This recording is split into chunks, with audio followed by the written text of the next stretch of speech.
ਤੋਂ ਪਹਿਲਾਂ ਤਾਂ ਤੁਹਾਡੀ ਸਿਹਤ ਬਾਰੇ ਜਾਣਨਾ ਚਾਹਾਂਗੇ ਕਿ ਸਿਹਤ ਕਾਫੀ ਢਿੱਲੀ ਰਹੀ ਹੈ, ਹਸਪਤਾਲ ਦੇ ਵਿੱਚ ਦਾਖਲ ਰਹੇ ਹੋ, ਮੌਜੂਦਾ ਸਥਿਤੀ ਦੇ ਵਿੱਚ ਕਿਵੇਂ ਹੋ? ਨਹੀਂ ਹੁਣ ਠੀਕ ਹੈ, ਕੋਈ ਇਹੋ ਜਿਹੀ ਗੱਲ ਨਹੀਂ ਹੈ। ਹਫ਼ਤਾ ਤੱਕ ਹਸਪੀਟਲ 'ਚ ਰਹਿਣਾ ਪਿਆ ਸੀਗਾ। ਕੱਲ ਉਹਨਾਂ ਨੇ ਸ਼ਾਮ ਨੂੰ ਮੈਨੂੰ ਮਤਲਬ ਛੁੱਟੀ ਦੇਤੀ ਸੀ। ਡਾਕਟਰ ਸਾਹਿਬ ਦੀ ਤਾਂ ਐਡਵਾਈਸ ਇਹੀ ਸੀਗੀ ਵੀ ਹਜੇ ਆਰਾਮ ਕਰੋ। ਤੋ ਆਰਾਮ ਫਿਰ ਇੱਥੇ ਮੋਰਚੇ 'ਚ ਹੈਗੇ ਆ, ਕੋਈ ਦਿੱਕਤ ਨਹੀਂ ਹੈ। ਇੰਨਾ ਮਾੜਾ ਮੋਟਾ ਤਾਂ ਫਿਰ ਤੁਰਨਾ ਫਿਰਨਾ ਵੀ ਪਊਗਾ ਮੋਰਚੇ 'ਚ। ਆਰਾਮ ਤਾਂ ਘਰੇ ਹੁੰਦਾ ਘਰ ਪਰਿਵਾਰ ਵੀ ਕਹਿੰਦਾ ਹੋਣਾ ਕਿ ਘਰੇ ਆ ਜਾਓ ਆਰਾਮ ਕਰੋ। ਦੇਖੋ ਗੱਲ ਇਹ ਹੈ, ਜਿਹੇ ਜਿਹਾ ਆਪਾਂ ਮੋਰਚਾ ਲੜ ਰਹੇ ਹਾਂ ਨਾ ਜੀ, ਇਹੋ ਜੀ ਲੜਾਈ ਦੇ ਵਿੱਚ ਅਗਰ ਅਸੀਂ ਆਪਦੀ ਫੌਜ ਨੂੰ ਛੱਡ ਕੇ ਘਰੇ ਜਾਵਾਂਗੇ ਤਾਂ ਫਿਰ ਅਸੀਂ ਇਹ ਸਮਝ ਲਓ ਆਪਦੀ ਫੌਜ ਨਾਲ ਤੇ ਆਪਦੇ ਉਸ ਜੰਗ ਦੇ ਨਾਲ ਧੋਖਾ ਕਰਨ ਵਾਲੀ ਗੱਲ ਹੈ। ਵਿਅਕਤੀ ਦੇ ਜੀਵਨ ਦੇ ਵਿੱਚ ਜਿਵੇਂ ਬਿਮਾਰੀਆਂ ਆਉਂਦੀਆਂ ਨੇ, ਉਵੇਂ ਜਦੋਂ ਮੂਵਮੈਂਟਸ ਚੱਲਦੀਆਂ ਨੇ ਉਹਨਾਂ ਦੇ ਵਿੱਚ ਉਤਰਾ ਚੜਾ ਆਉਂਦੇ ਰਹਿੰਦੇ ਨੇ। ਕਦੇ ਮੂਵਮੈਂਟ ਪੀਕ ਤੇ ਹੁੰਦੀ ਹੈ, ਕਦੇ ਵਿਰੋਧੀ ਤਾਕਤਾਂ ਪੀਕ ਤੇ ਆ ਜਾਂਦੀਆਂ ਨੇ, ਪਰ ਕਿਸਾਨੀ ਅੰਦੋਲਨ ਦੇ 11 ਮਹੀਨੇ ਬੀਤ ਚੁੱਕੇ ਨੇ। ਡੱਲੇ ਸਾਹਿਬ ਕੀ ਲੱਗਦਾ ਹੈ ਕਿ ਹੱਲ ਨਿਕਲੂਗਾ ਜਾਂ ਇਹ ਪੀਣਾ ਇਦਾਂ ਹੀ ਲੰਬਾ ਚੱਲਦਾ ਰਹੇ? ਦੇਖੋ ਹੱਲ ਤੇ ਕੱਢਣਾ ਪਏਗਾ ਸਰਕਾਰ ਨੂੰ, ਇਹਦੇ 'ਚ ਕੋਈ ਦੋ ਰਾਵਾਂ ਨਹੀਂ ਗਿਆ। ਅਗਰ ਸਰਕਾਰ ਸੋਚੇਗੀ ਕਿ ਅਸੀਂ ਇਹਨੂੰ ਸ਼ਾਇਦ ਲੰਮਾ ਲਟਕਾ ਕੇ ਅੰਦੋਲਨ ਖੰਡਾ ਜਾਾਂਗੇ ਜਿਵੇਂ ਚਾਲਾਂ ਚੱਲ ਰਹੇ ਨੇ, ਤਾਂ ਮੈਨੂੰ ਲੱਗਦਾ ਸਰਕਾਰ ਦਾ ਭੁਲੇਖਾ ਹੈ। ਤੁਸੀਂ ਭੁਲੇਖਾ ਕਹਿ ਰਹੇ ਹੋ, ਪਰ ਇਹ ਗੱਲ ਉਹਨਾਂ ਨੇ ਜੱਗ ਜ਼ਾਹਿਰ ਕੀਤੀ ਹੈ। ਉਹ ਕਹਿੰਦੇ ਨੇ ਕਿ ਅੰਦੋਲਨ ਹੁਣ ਬਹੁਤ ਲੰਬਾ ਹੋ ਗਿਆ, ਹੌਲੀ ਹੌਲੀ ਲੋਕ ਘਟਦੇ ਜਾ ਰਹੇ ਨੇ। ਖੇਤੀਬਾੜੀ ਮੰਤਰੀ ਦਾ ਬਿਆਨ ਹੈ ਕਿ ਹੌਲੀ ਹੌਲੀ ਇਹ ਮੋਰਚਾ ਕਹਿੰਦੇ ਇੱਕ ਨੇ ਖਤਮ ਹੋ ਜਾਊਗਾ। ਪੰਜਾਬ ਗਵਰਨਮੈਂਟ ਨੇ ਇਹ ਕਿਹਾ ਸੀਗਾ ਵੀ ਅਸੀਂ 25 ਕੁਇੰਟਲ ਤੋਂ ਵੱਧ ਝੋਨਾ ਨਹੀਂ ਲੈਣਾ। ਇਹਨਾਂ ਦੇ ਇਸ਼ਾਰੇ ਤੇ ਅਸੀਂ ਇੱਕ ਚੇਤਾਵਨੀ ਰੈਲੀ ਕੀਤੀ ਸੀਗੀ ਬਰਨਾਲੇ 'ਚ। 1 ਲੱਖ ਤੋਂ ਉੱਪਰ ਕਿਸਾਨ ਆਇਆ ਸਾਡਾ ਉਸ ਰੈਲੀ 'ਚ, ਔਰ ਉਸ ਰੈਲੀ 'ਚੋਂ ਅਸੀਂ ਇਹ ਕਿਹਾ ਸੀਗਾ ਵੀ ਇਹ ਦਾਣਾ ਦਾਣਾ ਚਕਾਉਣਾ ਹੈ। ਹੁਣ ਤੁਹਾਡੀਆਂ ਅੱਖਾਂ ਦੇ ਸਾਹਮਣੇ ਦਾਣਾ ਦਾਣਾ ਚੱਕਿਆ ਜਾ ਰਿਹਾ ਹੈ ਨਾ। ਉਹੀ ਸਰਕਾਰ ਜਿਹੜੀ ਕਹਿੰਦੀ ਸੀ ਕਿ ਅਸੀਂ 25 ਕੁਇੰਟਲ ਹੀ ਲਵਾਂਗੇ, ਉਹ ਸਰਕਾਰ ਕਹਿਣ ਲੱਗ ਪਈ 40 ਕੁਇੰਟਲ ਤੱਕ ਵੀ ਚੱਕ ਲਾਂਗੇ ਕਿੱਲੇ ਦਾ। ਡੱਲੇ ਸਾਹਿਬ ਤੁਸੀਂ ਕਿਹਾ ਕਿ ਤੁਹਾਨੂੰ ਯਕੀਨ ਹੈ ਕਿ ਤੁਹਾਡਾ ਲੱਖ ਇੱਥੇ ਆ ਜਾਊਗਾ। 32 ਜਥੇਬੰਦੀਆਂ ਨੇ, ਫਿਰ ਤਾਂ 32 ਲੱਖ ਬੰਦਾ ਇੱਥੇ ਆ ਸਕਦਾ ਹੈ ਜੀ। ਦੇਖਿਆ ਨਹੀਂ ਤੁਸੀਂ ਦੇਖਿਆ ਨਹੀਂ ਕਿ ਜਿਸ ਤਰੀਕੇ ਦੇ ਨਾਲ ਇੱਥੇ ਹੜ੍ਹ ਆਇਆ ਲੋਕਾਂ ਦਾ। ਅਗਰ ਉਸ ਵੇਲੇ ਅਸੀਂ ਪੈਂਤਰਾ ਖੇਡ ਜਾਂਦੇ ਨਾ, ਅਸੀਂ at a time program change ਕਰਕੇ ਕਰ ਦਿੰਦੇ ਕਿ ਅਸੀਂ KMP ਜਾਮ ਕਰਾਂਗੇ, ਤਾਂ ਮੇਰਾ ਖਿਆਲ ਹੈ ਹਫ਼ਤਾ ਨਹੀਂ ਸੀ ਕੱਟਣਾ ਸਰਕਾਰ ਨੇ। 1 ਮਹੀਨੇ ਬਾਅਦ ਉਹ ਦਿਨ ਵਾਪਸ ਆਉਣ ਵਾਲਾ ਹੈ ਜਿਸ ਦਿਨ ਪੰਜਾਬ ਤੋਂ ਲੋਕ ਤੁਰੇ ਸੀ, ਹਰਿਆਣਾ ਨਾਲ ਲਾ ਕੇ ਦਿੱਲੀ ਉੱਤੇ ਪਹੁੰਚੇ। ਤੁਸੀਂ ਉਹ ਗੱਲ ਆਖੀ ਕਿ ਉਸ ਦਿਨ ਜੇ KMP ਜਾਮ ਹੋ ਜਾਂਦਾ ਹਫ਼ਤੇ ਦੇ ਵਿੱਚ ਗੱਲ ਨਿਬੜ ਸਕਦੀ ਸੀ। ਇਤਿਹਾਸ ਮੌਕਾ ਦੁਬਾਰਾ ਦਿੰਦਾ ਹੈ, ਦੁਬਾਰਾ ਮੌਕਾ ਮਿਲਣ ਜਾ ਰਿਹਾ। ਕੀ ਉਨੀ ਹੀ ਗਿਣਤੀ ਦੇ ਵਿੱਚ ਦੁਬਾਰਾ ਟਰਾਲੀਆਂ, ਕਿਉਂਕਿ ਹੁਣ ਲੋਕ ਗੱਡੀਆਂ ਦੇ ਵਿੱਚ ਆਉਣ ਲੱਗੇ, ਪਤਾ ਕਿ ਜਿਵੇਂ ਹੁਣ ਬਾਰਿਸ਼ਾਂ ਪੈ ਰਹੀਆਂ ਨੇ, ਫਸਲਾਂ ਵੀ ਸਾਂਭਣੀਆਂ ਨੇ, ਵੱਢਣਾ ਵੀ ਹੈ, ਬਹੁਤ ਕੰਮ ਨੇ ਅੱਗੇ ਹੈ ਨਾ ਕਿਸਾਨਾਂ ਨੂੰ, ਇਹ ਕਰਨੇ ਵੀ ਜ਼ਰੂਰੀ ਨੇ, ਇਹਦੇ ਵਾਸਤੇ ਹੀ ਬੈਠੇ ਆ। ਪਰ ਮਹੀਨੇ ਤੱਕ ਕੰਮ ਵੀ ਨਿਬੜ ਜਾਣਗੇ। ਕੀ ਉਨੀ ਹੀ ਵੱਡੀ ਗਿਣਤੀ ਦੇ ਵਿੱਚ ਹੁਣ ਸਾਨੂੰ ਟਰਾਲੀਆਂ ਆਉਂਦੀਆਂ ਨਜ਼ਰ ਆਉਣਗੀਆਂ ਜਿਵੇਂ ਜਦੋਂ ਪੰਜਾਬ ਤੋਂ ਤੁਰੇ ਸੀ, ਜਿਹੜਾ ਜਾਹੋ ਜਲਾਲ ਸੀ, ਕਿ ਉਹ ਉੱਕਣੇ ਵਾਪਸ ਆਉਣਗੇ? ਇਸ ਦਿਨ ਅਸੀਂ ਬਰਨਾਲੇ 'ਚ ਇਕੱਠ ਕੀਤਾ ਹੈ ਨਾ, ਉਸ ਦਿਨ ਜੋ ਉਤਸ਼ਾਹ ਲੋਕਾਂ ਦਾ ਮੈਂ ਦੇਖਿਆ, ਔਰ ਉਸ ਉਤਸ਼ਾਹ ਨੂੰ ਅਗਰ ਅਸੀਂ ਕਾਊਂਟ ਕਰਦੇ ਹਾਂ ਤਾਂ ਮੈਨੂੰ ਲੱਗਦਾ ਲੋਕਾਂ ਦੇ ਵਿੱਚ ਜਾਗਰਤੀ ਤੇ ਅਵੇਅਰਨੈਸ ਅੱਗੇ ਨਾਲੋਂ ਬਹੁਤ ਜ਼ਿਆਦਾ ਹੋ ਗਈ। ਹੁਣ ਤੇ ਜੇ ਅਸੀਂ ਇੱਥੇ ਸੱਦਾਂਗੇ ਨਾ ਜੀ, ਮੈਨੂੰ ਲੱਗਦਾ ਦਿੱਲੀ ਨੇ ਝੱਲਣਾ ਨਹੀਂ ਲੋਕਾਂ ਦਾ ਹੜ੍ਹ, ਐਡਾ ਵੱਡਾ ਹੜ੍ਹ ਹੋਊਗਾ ਜੇ ਅਸੀਂ ਦੁਬਾਰਾ ਚੱਲਾਂਗੇ। ਤਿੰਨੇ ਖੇਤੀ ਕਾਨੂੰਨ ਰੱਦ ਹੋਣਗੇ ਜਾਂ ਇਹਨਾਂ ਦੇ ਵਿੱਚ ਕਿਸੇ ਤਰ੍ਹਾਂ ਦਾ ਸਮਝੌਤਾ ਹੋਵੇਗਾ? ਦੇਖੋ ਬੜਾ ਸਾਫ਼ ਤੇ ਕਲੀਅਰ ਹੈ ਕਿ ਸਾਰੀਆਂ ਜਥੇਬੰਦੀਆਂ ਆਪਦੇ ਸਟੈਂਡ ਤੇ ਕਾਇਮ ਨੇ। ਤਿੰਨੇ ਕਾਨੂੰਨ ਰੱਦ ਕਰਾਉਣ ਤੇ ਖੜੇ ਆ, ਤਿੰਨੇ ਕਾਨੂੰਨ ਰੱਦ ਕਰਵਾ ਕੇ ਉੱਠਾਂਗੇ। ਰੱਦ ਕਰਨੇ ਪੈਣਗੇ ਸਰਕਾਰ ਨੂੰ ਹਰ ਹਾਲ ਦੇ ਵਿੱਚ। ਕੋਈ ਮਤਲਬ ਵਿੱਚ ਵਿਚਾਲੇ ਦਾ ਕੋਈ ਮਤਲਬ ਨਹੀਂ ਹੈ। ਵਿੱਚ ਵਿਚਾਲੇ ਦਾ ਕੀ ਮਤਲਬ ਹੈ? ਕੋਈ ਵੀ ਕਾਨੂੰਨ ਆ ਜਿਹੜਾ ਉਹ ਇੱਕ ਵੀ ਕਾਨੂੰਨ ਸਾਨੂੰ ਕਿਸਾਨ ਪੱਖੀ ਨਜ਼ਰ ਨਹੀਂ ਨਾ ਆ ਰਿਹਾ। ਇਹ 'ਚੋਂ ਵੀ ਜਾਮ ਹੋ ਜਾਂਦਾ ਤਾਂ ਹਫ਼ਤੇ ਦੇ ਵਿੱਚ ਗੱਲ ਬਣ ਸਕਦੀ ਸੀ। ਸੁਰਜੀਤ ਸਿੰਘ ਫੂਲ ਜੀ ਨੇ ਇੱਕ ਇੰਟਰਵਿਊ ਦੇ ਵਿੱਚ ਮੰਨਦੇ ਨੇ ਕਿ ਲਾਲ ਕਿਲੇ ਤੇ ਜੇ ਬਹਿ ਜਾਂਦੇ ਉੱਥੇ ਮਸਲਾ ਹੱਲ ਹੋ ਸਕਦਾ ਸੀ। ਵੱਡੀਆਂ ਮੂਵਮੈਂਟਸ ਨੇ, ਕਈ ਕਿਸਾਨ ਆਗੂ ਰਲ ਕੇ ਚੱਲ ਰਹੇ ਨੇ, ਕਈ ਵਿਚਾਰਧਾਰਾਵਾਂ ਰਲ ਕੇ ਚੱਲ ਰਹੀਆਂ ਨੇ, ਤਾਂ ਹੋ ਸਕਦਾ ਕਿ ਬਹੁਤ ਗੱਲਾਂ ਦੇ ਸਹਿਮਤੀ ਬਣਦੀ ਹੈ, ਬਹੁਤ ਗੱਲਾਂ ਦੇ ਨਹੀਂ ਬਣਦੀ ਹੈ। ਪਰ ਕੀ ਆਉਣ ਵਾਲੇ ਭਵਿੱਖ ਦੇ ਵਿੱਚ ਹੁਣ ਕਿਹੋ ਜਿਹੇ ਜਿਹੜੇ ਫੈਸਲੇ ਨੇ ਲਏ ਜਾ ਸਕਦੇ ਨੇ ਜਿਹੜਾ ਮੋਦੀ ਸਰਕਾਰ ਤੇ ਦਬਾਅ ਬਣਾਇਆ ਜਾ ਸਕੇ, ਜਾਂ 2024 ਦੀ ਉਹ ਸੋਚੀ ਜਾ ਰਹੀ ਹੈ ਕਿ ਸੱਤਾ ਦੇ ਵਿੱਚੋਂ ਬਾਹਰ ਕਰਨਾ ਹੈ? ਰਹੀ ਗੱਲ ਜਿਹੜੀ ਸਾਡੀ ਹੈ, ਮੈਂ ਉਸ ਵੇਲੇ ਵੀ ਕਿਹਾ ਸੀ, ਆਪਦਾ ਸੁਝਾਅ ਮੈਂ ਨੋਟ ਕਰਾਇਆ ਹੈ ਉਸ ਵੇਲੇ ਵੀ, ਕਿ ਸਾਨੂੰ ਹੁਣ ਮਤਲਬ ਮੌਕਾ ਹੈ, ਇਹਨੂੰ ਟਰਨ ਦੇ ਦੇਣਾ ਚਾਹੀਦਾ ਹੈ ਕਿ ਅਸੀਂ KMP ਜਾਮ ਕਰਾ ਦਈਏ। ਸਾਨੂੰ ਸਰਕਾਰ ਨਹੀਂ ਅੱਗੇ ਜਾਣ ਦਿੰਦੀ, ਨਹੀਂ ਸਾਨੂੰ ਮਤਲਬ ਪਰਮਿਸ਼ਨ ਦੇ ਰਹੀ, ਤੇ ਆਪਾਂ KMP ਜਾਮ ਕਰਾ ਦਿਓ। ਤੋ ਇਹ ਇੱਕ ਸੁਝਾਅ ਹੁੰਦੇ ਨੇ ਸਾਰਿਆਂ ਦੇ ਵਿੱਚ ਬੈਠ ਕੇ। ਹੁਣ 450 ਜਥੇਬੰਦੀ ਦੇ ਵਿੱਚ ਮੈਂ ਇੱਕ ਹਿੱਸਾ ਉਹਨਾਂ ਦਾ, 9 ਦੇ ਵਿੱਚ ਬੈਠਦੇ ਆ ਤੇ ਤਾਂ ਵੀ ਮੈਂ ਉਹਨਾਂ ਦਾ ਇੱਕ ਹਿੱਸਾ ਹਾਂ, 40 'ਚ ਬੈਠਦੇ ਤਾਂ ਵੀ ਮੈਂ ਉਹਨਾਂ ਦਾ ਇੱਕ ਹਿੱਸਾ ਹਾਂ। ਤੋ ਇੱਕ ਹਿੱਸੇ ਨੇ ਆਪਦਾ ਵਿਚਾਰ ਦੇਣਾ ਹੁੰਦਾ ਹੈ, ਨਾ ਕਿ ਮਤਲਬ ਕਿਸੇ ਨੂੰ ਕੋਈ ਹੁਕਮ ਦੇਣਾ ਹੁੰਦਾ ਹੈ। ਤੋ ਜੇ ਸਾਰਿਆਂ ਦੀ ਸਹਿਮਤੀ ਹੋ ਜਾਂਦੀ ਹੈ ਤਾਂ ਹੋ ਜਾਂਦਾ, ਔਰ ਨਹੀਂ ਸਹਿਮਤੀ ਹੋਈ ਤਾਂ ਕੋਈ ਗੱਲ ਨਹੀਂ। ਇਸੇ ਤਰ੍ਹਾਂ ਅੱਗੇ ਵੀ ਸਾਡੀਆਂ ਮੀਟਿੰਗਾਂ ਹੁੰਦੀਆਂ ਰਹਿਣਗੀਆਂ। ਮੀਟਿੰਗਾਂ ਦੇ ਵਿੱਚ ਜਿਸ ਗੱਲ ਦੇ ਉੱਤੇ ਸਹਿਮਤੀ ਹੋਏਗੀ ਉਹ ਕੰਮ ਮਤਲਬ ਅੱਗੇ ਕਰਾਂਗੇ ਅਸੀਂ। ਤੁਸੀਂ ਦੇਖ ਰਹੇ ਹੋ KTV UK, ਮੈਂ ਅਮਨਦੀਪ ਸਿੰਘ। ਕਿਸਾਨੀ ਅੰਦੋਲਨ ਨੂੰ ਅੱਜ 11 ਮਹੀਨੇ ਪੂਰੇ ਹੋ ਚੁੱਕੇ ਨੇ।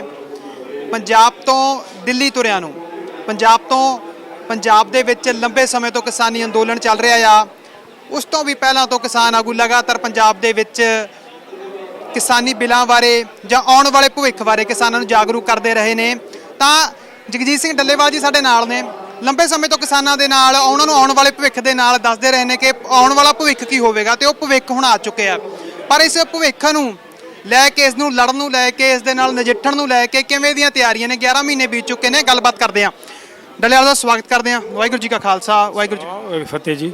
ਸਭ ਤੋਂ ਪਹਿਲਾਂ ਤਾਂ ਤੁਹਾਡੀ ਸਿਹਤ ਬਾਰੇ ਜਾਣਨਾ ਚਾਹਾਂਗੇ ਕਿ ਸਿਹਤ ਕਾਫੀ ਢਿੱਲੀ ਰਹੀ ਹੈ, ਹਸਪਤਾਲ ਦੇ ਵਿੱਚ ਦਾਖਲ ਰਹੇ ਹੋ, ਮੌਜੂਦਾ ਸਥਿਤੀ ਦੇ ਵਿੱਚ ਕਿਵੇਂ ਹੋ? ਨਹੀਂ, ਹੁਣ ਠੀਕ ਹੈ, ਕੋਈ ਇਹੋ ਜਿਹੀ ਗੱਲ ਨਹੀਂ ਹੈ। ਹਫ਼ਤਾ ਤੱਕ ਹਸਪੀਟਲ 'ਚ ਰਹਿਣਾ ਪਿਆ ਸੀਗਾ। ਕੱਲ ਉਹਨਾਂ ਨੇ ਸ਼ਾਮ ਨੂੰ ਮੈਨੂੰ ਮਤਲਬ ਛੁੱਟੀ ਦੇਤੀ ਸੀ। ਡਾਕਟਰ ਸਾਹਿਬ ਦੀ ਤਾਂ ਐਡਵਾਈਸ ਇਹੀ ਸੀਗੀ ਵੀ ਹਜੇ ਆਰਾਮ ਕਰੋ। ਤੋ ਆਰਾਮ ਫਿਰ ਇੱਥੇ ਮੋਰਚੇ 'ਚ ਹੈਗੇ ਆ, ਕੋਈ ਦਿੱਕਤ ਨਹੀਂ ਹੈ। ਇੰਨਾ ਮਾੜਾ ਮੋਟਾ ਤਾਂ ਫਿਰ ਤੁਰਨਾ ਫਿਰਨਾ ਵੀ ਪਊਗਾ ਮੋਰਚੇ 'ਚ। ਆਰਾਮ ਤਾਂ ਘਰੇ ਹੁੰਦਾ ਘਰ ਪਰਿਵਾਰ ਵੀ ਕਹਿੰਦਾ ਹੋਣਾ ਕਿ ਘਰੇ ਆ ਜਾਓ, ਆਰਾਮ ਕਰੋ।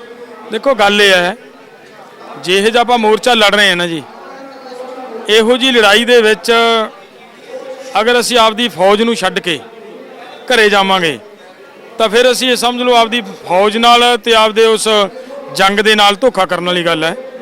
ਕੋਈ ਫਰਕ ਨਹੀਂ ਪੈਣਾਗਾ। ਇਨਸਾਨ ਆਇਆ ਤੇ ਜਾਣਾ ਹੈ, ਜਿੱਦੇ ਜਾਣਾ ਉੱਦੇ ਜਾਣਾ ਹੈ, ਉਦੋਂ ਪਹਿਲਾਂ ਜਾ ਨਹੀਂ ਸਕਦਾ। ਤੇ ਇੱਥੇ ਤੇ ਮਤਲਬ ਬਹੁਤ ਵਧੀਆ ਮੇਰੀ ਟ੍ਰੀਟਮੈਂਟ ਕੀਤੀ ਡਾਕਟਰਾਂ ਨੇ, ਪਰਿਵਾਰ ਵਾਂਗੂ, ਤੇ ਕੋਈ ਦਿੱਕਤ ਨਹੀਂ ਹੈ। ਮੋਰਚਾ ਜਿੱਤ ਕੇ ਜਾਵਾਂਗੇ। ਮੋਰਚਾ ਭਾਵੇਂ ਕਿੰਨਾ ਹੀ ਲੰਬਾ ਚੱਲੇ, ਬਿਮਾਰੀਆਂ ਸ਼ਮਾਰੀਆਂ ਆਉਂਦੀਆਂ ਰਹਿਣਗੀਆਂ, ਮੋਰਚਾ ਜਿੱਤਣਾ ਵੱਡੀ ਚੀਜ਼ ਹੈ ਸਾਡੇ ਲਈ। ਵਿਅਕਤੀ ਦੇ ਜੀਵਨ ਦੇ ਵਿੱਚ ਜਿਵੇਂ ਬਿਮਾਰੀਆਂ ਆਉਂਦੀਆਂ ਨੇ, ਉਵੇਂ ਜਦੋਂ ਮੂਵਮੈਂਟਸ ਚੱਲਦੀਆਂ ਨੇ ਉਹਨਾਂ ਦੇ ਵਿੱਚ ਉਤਰਾ ਚੜ੍ਹਾਅ ਆਉਂਦੇ ਰਹਿੰਦੇ ਨੇ। ਕਦੇ ਮੂਵਮੈਂਟ ਪੀਕ ਤੇ ਹੁੰਦੀ ਹੈ, ਕਦੇ ਵਿਰੋਧੀ ਤਾਕਤਾਂ ਪੀਕ ਤੇ ਆ ਜਾਂਦੀਆਂ ਨੇ। ਪਰ ਕਿਸਾਨੀ ਅੰਦੋਲਨ ਦੇ 11 ਮਹੀਨੇ ਬੀਤ ਚੁੱਕੇ ਨੇ। ਡੱਲੇ ਸਾਹਿਬ, ਕੀ ਲੱਗਦਾ ਕਿ ਹੱਲ ਨਿਕਲੂਗਾ ਜਾਂ ਇਹ ਪੀਣਾ ਇਦਾਂ ਹੀ ਲੰਬਾ ਚੱਲਦਾ ਰਹੇ? ਦੇਖੋ, ਹੱਲ ਤੇ ਕੱਢਣਾ ਪਏਗਾ ਸਰਕਾਰ ਨੂੰ, ਇਹਦੇ 'ਚ ਕੋਈ ਦੋ ਰਾਵਾਂ ਨਹੀਂ ਗਿਆ। ਅਗਰ ਸਰਕਾਰ ਸੋਚੇਗੀ ਕਿ ਅਸੀਂ ਇਹਨੂੰ ਸ਼ਾਇਦ ਲੰਮਾ ਲਟਕਾ ਕੇ ਅੰਦੋਲਨ ਖੰਡਾ ਜਾਾਂਗੇ ਜਿਵੇਂ ਚਾਲਾਂ ਚੱਲ ਰਹੇ ਨੇ, ਤਾਂ ਮੈਨੂੰ ਲੱਗਦਾ ਹੈ ਸਰਕਾਰ ਦਾ ਭੁਲੇਖਾ ਹੈ। ਸਰਕਾਰ ਖੁਦ ਨੁਕਸਾਨ ਖਾ ਰਹੀ ਹੈ। ਭੁਲੇਖਾ ਉਹਨਾਂ ਨੇ, ਤੁਸੀਂ ਭੁਲੇਖਾ ਕਹਿ ਰਹੇ ਹੋ, ਪਰ ਇਹ ਗੱਲ ਉਹਨਾਂ ਨੇ ਜੱਗ ਜ਼ਾਹਿਰ ਕੀਤੀ ਹੈ। ਉਹ ਕਹਿੰਦੇ ਨੇ ਕਿ ਅੰਦੋਲਨ ਹੁਣ ਬਹੁਤ ਲੰਬਾ ਹੋ ਗਿਆ, ਹੌਲੀ ਹੌਲੀ ਲੋਕ ਘਟਦੇ ਜਾ ਰਹੇ ਨੇ। ਖੇਤੀਬਾੜੀ ਮੰਤਰੀ ਦਾ ਬਿਆਨ ਹੈ ਕਿ ਹੌਲੀ ਹੌਲੀ ਇਹ ਮੋਰਚਾ ਕਹਿੰਦੇ ਇੱਕ ਨੇ ਖਤਮ ਹੋ ਜਾਊਗਾ। ਤੁਸੀਂ ਸ਼ਾਇਦ ਪੰਜਾਬ ਗਵਰਨਮੈਂਟ ਨੇ ਇਹ ਕਿਹਾ ਸੀਗਾ ਵੀ ਅਸੀਂ 25 ਕੁਇੰਟਲ ਤੋਂ ਵੱਧ ਝੋਨਾ ਨਹੀਂ ਲੈਣਾ। ਇਹਨਾਂ ਦੇ ਇਸ਼ਾਰੇ ਤੇ ਅਸੀਂ ਇੱਕ ਚੇਤਾਵਨੀ ਰੈਲੀ ਕੀਤੀ ਸੀਗੀ ਬਰਨਾਲੇ 'ਚ। 1 ਲੱਖ ਤੋਂ ਉੱਪਰ ਕਿਸਾਨ ਆਇਆ ਸਾਡਾ ਉਸ ਰੈਲੀ 'ਚ, ਔਰ ਉਸ ਰੈਲੀ 'ਚੋਂ ਅਸੀਂ ਇਹ ਕਿਹਾ ਸੀਗਾ ਵੀ ਇਹ ਦਾਣਾ ਦਾਣਾ ਚਕਾਉਣਾ ਹੈ। ਹੁਣ ਤੁਹਾਡੀਆਂ ਅੱਖਾਂ ਦੇ ਸਾਹਮਣੇ ਦਾਣਾ ਦਾਣਾ ਚੱਕਿਆ ਜਾ ਰਿਹਾ ਹੈ ਨਾ। ਉਹੀ ਸਰਕਾਰ ਜਿਹੜੀ ਕਹਿੰਦੀ ਸੀ ਕਿ ਅਸੀਂ 25 ਕੁਇੰਟਲ ਹੀ ਲਵਾਂਗੇ, ਉਹ ਸਰਕਾਰ ਕਹਿਣ ਲੱਗ ਪਈ 40 ਕੁਇੰਟਲ ਤੱਕ ਵੀ ਚੱਕ ਲਾਂਗੇ ਕਿੱਲੇ ਦਾ। ਤਾਂ ਜੇ ਅਸੀਂ ਇਦੋਂ ਵੀ ਕਹਾ, ਅਸੀਂ ਕਹਿੰਦੇ 40 ਕੁਇੰਟਲ ਦਾ ਮਤਲਬ ਕੀ? ਇਹ ਤਾਂ ਦਾਣਾ ਜੇ 40 ਤੋਂ 41 ਕੁਇੰਟਲ ਵੀ ਉਦੋਂ ਵੀ ਚੱਕਣਾ ਪੈਣਾ ਹੈ। ਦਾਣਾ ਦਾਣਾ ਕਿਸਾਨਾਂ। ਸੋ ਮੇਰਾ ਕਹਿਣ ਦਾ ਮਤਲਬ ਹੈ ਉਹ ਇਕੱਠ ਆਪਣੇ ਆਪ ਦੇ ਵਿੱਚ ਸਾਬਤ ਕਰਦਾ ਹੈ ਕਿ ਜਦੋਂ ਉਹਨਾਂ ਨੂੰ ਅਸੀਂ ਇੱਥੇ ਸੱਦਾਂਗੇ ਉਹ ਇੱਥੇ ਆਉਣਗੇ। ਲੇਕਿਨ ਅੱਜ ਬਾਰਿਸ਼ਾਂ ਪੈ ਗਈਆਂ, ਅੱਜ ਕਿਸਾਨ ਆਪਦੀ ਫਸਲ ਇਕੱਠੀ ਕਰ ਰਹੇ ਨੇ, ਤਾਂ ਸਾਡੀ ਜ਼ਿੰਮੇਵਾਰੀ ਬਣਦੀ ਹੈ ਕਿ ਅਸੀਂ ਸਾਰਿਆਂ ਨੇ ਖੇਤੀ ਵੀ ਤਾਂ ਨਾਲ ਕਰਨੀ ਹੈ ਨਾ। ਉਹ ਸਾਰੇ ਨੂੰ ਸੰਭਾਲਦੇ ਹੋਏ ਜਿੱਦੇ ਅਸੀਂ ਇੱਥੇ ਸੱਦਾਂਗੇ, ਤੁਸੀਂ ਦੇਖ ਲਿਓ। ਉਹ ਮੈਨੂੰ ਤਾਂ ਯਕੀਨ ਹੈ, ਮੇਰਾ ਤਾਂ ਜਿਹੜਾ ਉਹ ਲੱਖ ਉੱਥੇ ਬੈਠਾ ਸੀ, ਉਹ ਇੱਥੇ ਲੱਖ ਮਤਲਬ ਜਦੋਂ ਮਰਜ਼ੀ ਸੱਦ ਲਈਏ ਮੈਦਾਨ 'ਚ ਆ ਜਾਏਗਾ। ਡੱਲਾ ਸਾਹਿਬ, ਤੁਸੀਂ ਕਿਹਾ ਕਿ ਤੁਹਾਨੂੰ ਯਕੀਨ ਹੈ ਕਿ ਤੁਹਾਡਾ ਲੱਖ ਇੱਥੇ ਆ ਜਾਊਗਾ। 32 ਜਥੇਬੰਦੀਆਂ ਨੇ, ਫਿਰ ਤਾਂ 32 ਲੱਖ ਬੰਦਾ ਇੱਥੇ ਆ ਸਕਦਾ ਹੈ ਜੀ। ਦੇਖਿਆ ਨਹੀਂ ਤੁਸੀਂ ਦੇਖਿਆ ਨਹੀਂ ਕਿ ਜਿਸ ਤਰੀਕੇ ਦੇ ਨਾਲ ਇੱਥੇ ਹੜ੍ਹ ਆਇਆ ਲੋਕਾਂ ਦਾ। ਅਗਰ ਉਸ ਵੇਲੇ ਅਸੀਂ ਪੈਂਤਰਾ ਖੇਡ ਜਾਂਦੇ ਨਾ, ਅਸੀਂ at a time program change ਕਰਕੇ ਕਰ ਦਿੰਦੇ ਕਿ ਅਸੀਂ KMP ਜਾਮ ਕਰਾਂਗੇ, ਤਾਂ ਮੇਰਾ ਖਿਆਲ ਹੈ ਹਫ਼ਤਾ ਨਹੀਂ ਸੀ ਕੱਟਣਾ ਸਰਕਾਰ ਨੇ। KMP ਜਾਮ ਹੋ ਸਕਦੀ ਸੀ ਨਾ। ਟੋਟਲ ਕਿੱਡਾ ਲੰਬਾ ਏਰੀਆ ਹੈ, 270 ਕਿਲੋਮੀਟਰ ਹੈ, ਔਰ ਇੰਨੀ ਪਬਲਿਕ ਸੀ ਉਸ ਵੇਲੇ ਕਿ 270 ਕਿਲੋਮੀਟਰ ਲੰਬਾ ਹੀ ਰੋਡ ਆ ਜਿਹੜਾ ਉਹ ਜਾਮ ਕਰਨ ਦੀ ਕਪੈਸਿਟੀ ਸੀ ਉਹ ਲੋਕ ਉਸ ਵੇਲੇ। ਸੋ ਇਹੋ ਜੀ ਕੋਈ ਗੱਲ ਨਹੀਂ ਹੈ, ਲੋਕ ਅੱਜ ਵੀ ਅੰਦੋਲਨ ਦੇ ਨਾਲ ਨੇ। ਤੁਸੀਂ ਗਾਜੀਪੁਰ ਵਾਲਾ ਮਤਲਬ ਜਿਹੜੇ ਸੌਰੀ ਮੁਜ਼ੱਫਰਨਗਰ ਵਾਲੀ ਜਿਹੜੀ ਰੈਲੀ ਦੇਖੀ ਹੈ, ਰਿਕਾਰਡ ਟੁੱਟਿਆ ਹੈ।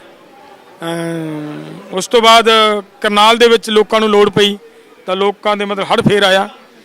ਕਿਸਾਨ ਅੱਜ ਵੀ ਅੰਦੋਲਨ ਦੇ ਨਾਲ ਨੇ, ਕਿਸਾਨ ਅੰਦੋਲਨ ਨਹੀਂ ਛੱਡ ਸਕਦੇ।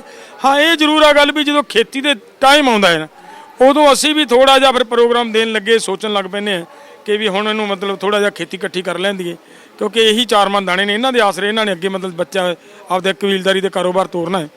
ਉਹਦੇ ਵਿੱਚੋਂ ਫਿਰ ਸਾਰੀਆਂ ਗੱਲਾਂ ਨੂੰ ਲੈ ਕੇ ਉਹ ਥੋੜ੍ਹਾ ਬਹੁਤਾ ਹੋ ਜਾਂਦਾ ਉਤਰਾ ਚੜਾਅ, ਔਰ ਐਸੀ ਕੋਈ ਗੱਲ ਨਹੀਂ ਹੈ। 1 ਮਹੀਨੇ ਬਾਅਦ ਉਹ ਦਿਨ ਵਾਪਸ ਆਉਣ ਵਾਲਾ ਹੈ ਜਿਸ ਦਿਨ ਪੰਜਾਬ ਤੋਂ ਲੋਕ ਤੁਰੇ ਸੀ, ਹਰਿਆਣਾ ਨਾਲ ਲਾ ਕੇ ਦਿੱਲੀ ਉੱਤੇ ਪਹੁੰਚੇ। ਤੁਸੀਂ ਉਹ ਗੱਲ ਆਖੀ ਕਿ ਉਸ ਦਿਨ ਜੇ KMP ਜਾਮ ਹੋ ਜਾਂਦਾ ਹਫ਼ਤੇ ਦੇ ਵਿੱਚ ਗੱਲ ਨਿਬੜ ਸਕਦੀ ਸੀ। ਇਤਿਹਾਸ ਮੌਕਾ ਦੁਬਾਰਾ ਦਿੰਦਾ ਹੈ, ਦੁਬਾਰਾ ਮੌਕਾ ਮਿਲਣ ਜਾ ਰਿਹਾ ਕਿ ਉਨੀ ਹੀ ਗਿਣਤੀ ਦੇ ਵਿੱਚ ਦੁਬਾਰਾ ਟਰਾਲੀਆਂ, ਕਿਉਂਕਿ ਹੁਣ ਲੋਕ ਗੱਡੀਆਂ ਦੇ ਵਿੱਚ ਆਉਣ ਲੱਗੇ। ਪਤਾ ਕਿ ਜਿਵੇਂ ਹੁਣ ਬਾਰਿਸ਼ਾਂ ਪੈ ਰਹੀਆਂ ਨੇ, ਫਸਲਾਂ ਵੀ ਸਾਂਭਣੀਆਂ ਨੇ, ਵੱਢਣਾ ਵੀ ਹੈ, ਬਹੁਤ ਕੰਮ ਨੇ ਅੱਗੇ ਹੈ ਨਾ ਕਿਸਾਨਾਂ ਨੂੰ, ਇਹ ਕਰਨੇ ਵੀ ਜ਼ਰੂਰੀ ਨੇ, ਇਹਦੇ ਵਾਸਤੇ ਹੀ ਬੈਠੇ ਆ। ਪਰ ਮਹੀਨੇ ਤੱਕ ਕੰਮ ਵੀ ਨਿਬੜ ਜਾਣਗੇ ਕਿ ਉਨੀ ਹੀ ਵੱਡੀ ਗਿਣਤੀ ਦੇ ਵਿੱਚ ਹੁਣ ਸਾਨੂੰ ਟਰਾਲੀਆਂ ਆਉਂਦੀਆਂ ਨਜ਼ਰ ਆਉਣਗੀਆਂ ਜਿਵੇਂ ਜਦੋਂ ਪੰਜਾਬ ਤੋਂ ਤੁਰੇ ਸੀ, ਜਿਹੜਾ ਜਾਹੋ ਜਲਾਲ ਸੀ, ਕਿ ਉਹ ਉੱਕਣੇ ਵਾਪਸ ਆਉਣਗੇ? ਮੈਨੂੰ ਇਹ ਲੱਗਦਾ ਹੈ ਜੇਕਰ ਅਸੀਂ ਜਿਸ ਤਰ੍ਹਾਂ ਦਾ ਲੋਕਾਂ ਦੇ ਵਿੱਚ ਉਤਸ਼ਾਹ ਤੇ ਲੋਕਾਂ ਦੀ ਦ੍ਰਿੜਤਾ ਹੈ, ਜਿਸ ਦਿਨ ਅਸੀਂ ਬਰਨਾਲੇ 'ਚ ਇਕੱਠ ਕੀਤਾ ਹੈ ਨਾ, ਉਸ ਦਿਨ ਜੋ ਉਤਸ਼ਾਹ ਲੋਕਾਂ ਦਾ ਮੈਂ ਦੇਖਿਆ, ਔਰ ਉਸ ਉਤਸ਼ਾਹ ਨੂੰ ਅਗਰ ਅਸੀਂ ਕਾਊਂਟ ਕਰਦੇ ਹਾਂ ਤਾਂ ਮੈਨੂੰ ਲੱਗਦਾ ਲੋਕਾਂ ਦੇ ਵਿੱਚ ਜਾਗਰਤੀ ਤੇ ਅਵੇਅਰਨੈਸ ਅੱਗੇ ਨਾਲੋਂ ਬਹੁਤ ਜ਼ਿਆਦਾ ਹੋ ਗਈ। ਉਸ ਦਿਨ ਤਾਂ ਅਸੀਂ ਸਿਰਫ ਇਕੱਲਾ ਪੰਜਾਬ ਉੱਠ ਕੇ ਆਏ ਸੀ ਨਾ, ਕੁਝ ਹਰਿਆਣੇ ਨੂੰ ਉਠਾ ਲਿਆ ਨਾਲ, ਉਦੋਂ ਨਾ ਯੂਪੀ ਸੀ ਸਾਡੇ ਨਾਲ, ਨਾ ਉੱਤਰਾਖੰਡ ਸੀ ਸਾਡੇ ਨਾਲ, ਜਾਂ ਸਾਡਾ ਮੱਧ ਪ੍ਰਦੇਸ਼ ਸੀ, ਨਾ ਰਾਜਸਥਾਨ ਸੀ। ਔਰ ਅੱਜ ਉਹ ਸਾਰੇ ਅਵੇਅਰਨੈਸ ਦੇ ਵਿੱਚ ਇੰਨੇ ਅਗਾਂਹ ਲੰਘ ਗਿਆ ਕਿ ਸਾਰਾ ਦੇਸ਼ ਜਾਗ ਪਿਆ। ਹੁਣ ਤੇ ਜੇ ਅਸੀਂ ਇੱਥੇ ਸੱਦਾਂਗੇ ਨਾ ਜੀ, ਮੈਨੂੰ ਲੱਗਦਾ ਦਿੱਲੀ ਨੇ ਝੱਲਣਾ ਨਹੀਂ ਲੋਕਾਂ ਦਾ ਹੜ੍ਹ, ਐਡਾ ਵੱਡਾ ਹੜ੍ਹ ਆਊਗਾ ਜੇ ਅਸੀਂ ਦੁਬਾਰਾ ਝੱਲਾਂਗੇ। ਇੱਕ ਖਾਸ ਗੱਲ ਕਰਨੀ ਚਾਹੁੰਦੇ ਆ, ਬੜੀ ਜ਼ਰੂਰੀ ਵੀ ਹੈ ਕਿ ਮੋਦੀ ਸਰਕਾਰ ਨੂੰ ਜਾਂ ਕੇਂਦਰ ਦੀ BJP ਧਿਰ ਨੂੰ ਤਾਨਾਸ਼ਾਹੀ ਸਰਕਾਰ ਆਖਿਆ ਜਾਂਦਾ ਤੇ ਤਾਨਾਸ਼ਾਹੀ ਹਕੂਮਤਾਂ ਕਦੇ ਲੋਕਾਂ ਦੀ ਗੱਲ ਨਹੀਂ ਮੰਨਦੀਆਂ ਹੁੰਦੀਆਂ, ਉਹ ਆਪਣਾ ਅੜੀਅਲ ਰਵੱਈਆ ਕਾਇਮ ਰੱਖਦੀਆਂ ਨੇ। ਇਤਿਹਾਸ ਦੇ ਵਿੱਚ ਕਈ ਉਦਾਹਰਨਾਂ ਨੇ ਕਿ ਉਹਨਾਂ ਦੇ ਤਖਤੇ ਪਲਟ ਹੁੰਦੇ ਰਹੇ ਨੇ। ਪਰ ਕੀ ਕਿਸਾਨੀ ਅੰਦੋਲਨ ਦੀ ਹੁਣ ਗੱਲਬਾਤ ਕੀਤੀ ਜਾਵੇ ਕਿ ਤਿੰਨੇ ਖੇਤੀ ਕਾਨੂੰਨ ਰੱਦ ਹੋਣਗੇ ਜਾਂ ਇਹਨਾਂ ਦੇ ਵਿੱਚ ਕਿਸੇ ਤਰ੍ਹਾਂ ਦਾ ਸਮਝੌਤਾ ਹੋਵੇਗਾ? ਦੇਖੋ ਬੜਾ ਸਾਫ਼ ਤੇ ਕਲੀਅਰ ਹੈ ਕਿ ਸਾਰੀਆਂ ਜਥੇਬੰਦੀਆਂ ਆਪਦੇ ਸਟੈਂਡ ਤੇ ਕਾਇਮ ਨੇ, ਤਿੰਨੇ ਕਾਨੂੰਨ ਰੱਦ ਕਰਾਉਣ ਤੇ ਖੜੇ ਆ, ਤਿੰਨੇ ਕਾਨੂੰਨ ਰੱਦ ਕਰਵਾ ਕੇ ਉਠਾਂਗੇ।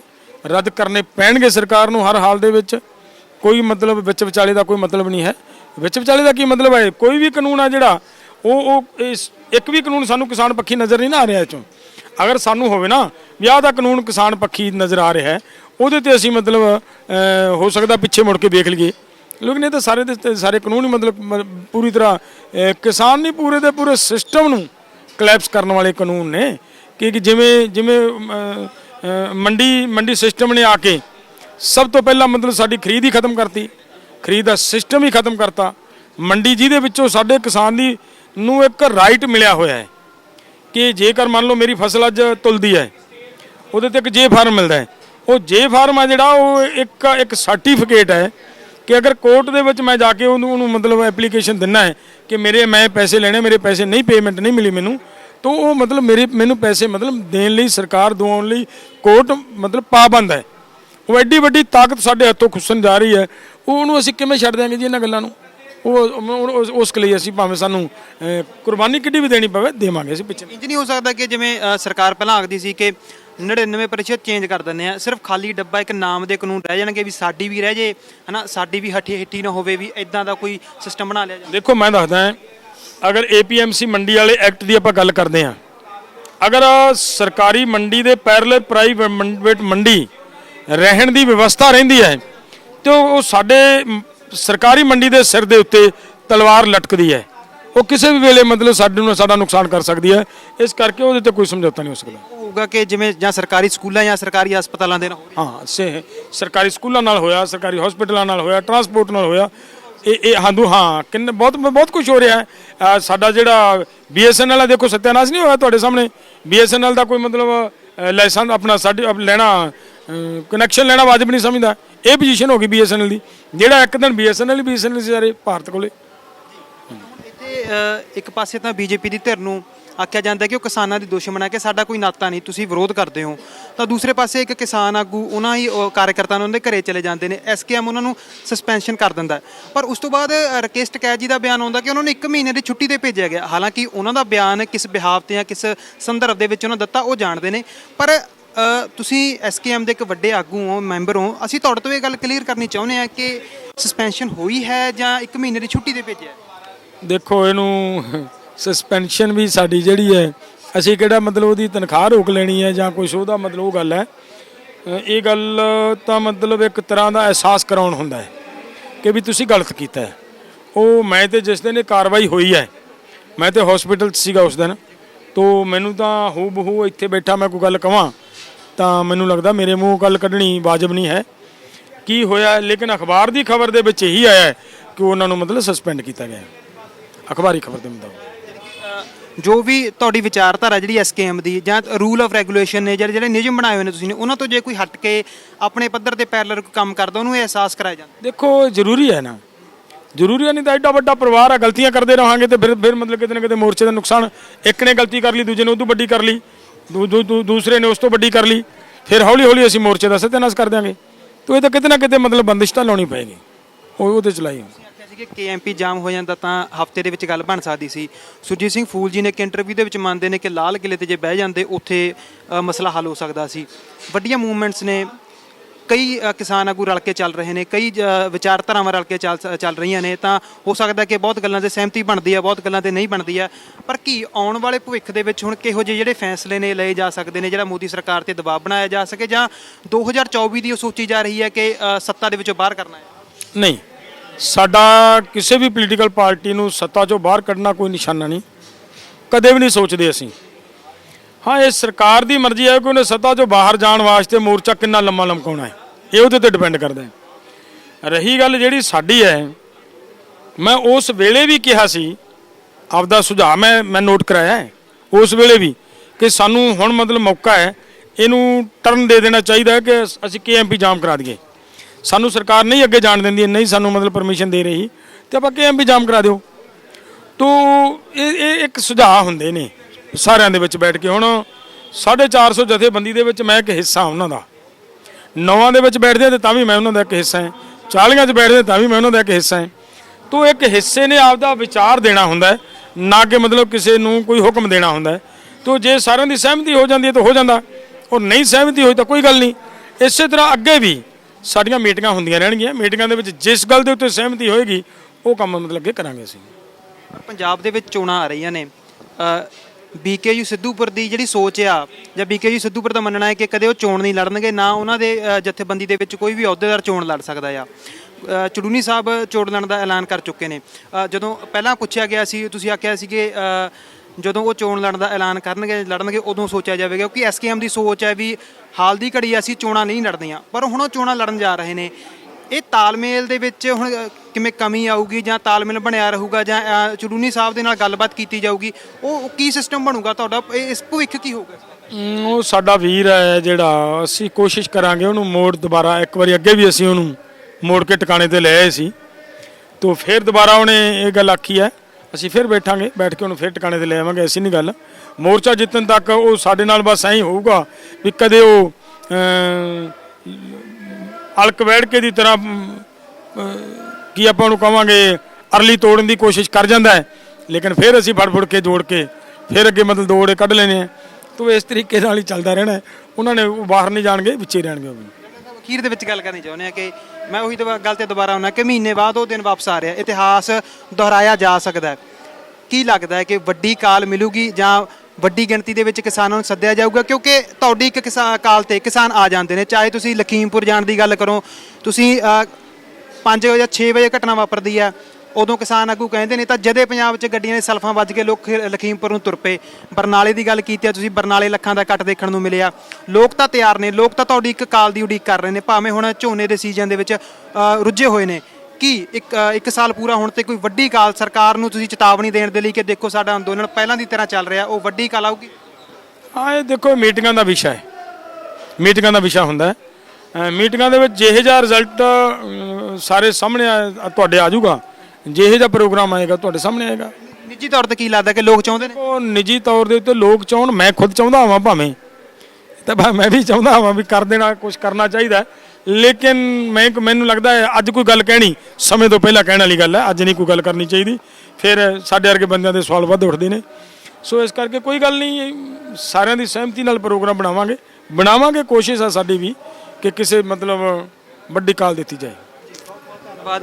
ਤਾਂ ਗੱਲਬਾਤ ਕੀਤੀ ਹੈ ਜਗਜੀਤ ਸਿੰਘ ਡੱਲੇਵਾਲ ਜੀ ਦੇ ਨਾਲ। ਉਹਨਾਂ ਆਖਿਆ ਕਿ ਮਹੀਨੇ ਦਾ ਸਮਾਂ ਪਿਆ ਆ, ਉਸ ਤੋਂ ਪਹਿਲਾਂ ਕੋਈ ਗੱਲ ਕਰਨੀ ਮੁਸ਼ਕਿਲ ਹੈ, ਪਰ ਉਮੀਦ ਇਹੀ ਕੀਤੀ ਜਾ ਰਹੀ ਹੈ, ਪੰਜਾਬ ਦੇ ਕਿਸਾਨ ਵੀ ਇਹ ਉਮੀਦ ਕਰਦੇ ਨੇ ਕਿ ਸਾਲ ਹੋਣ ਵਾਲਾ ਕੋਈ ਵੱਡੀ ਕਾਲ ਜ਼ਰੂਰ ਆਵੇਗੀ।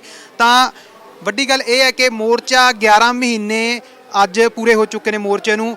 ਮੈਨੂੰ ਲੱਗਦਾ ਹੈ ਕਿ ਆਜ਼ਾਦੀ ਤੋਂ ਬਾਅਦ ਜੇਕਰ ਕੋਈ ਵੱਡੀ ਮੂਵਮੈਂਟ ਭਾਰਤ ਦੇ ਵਿੱਚ ਲੜੀ ਜਾ ਰਹੀ ਹੈ ਤਾਂ ਇਹ ਕਿਸਾਨ ਮੋਰਚਾ ਹੈ।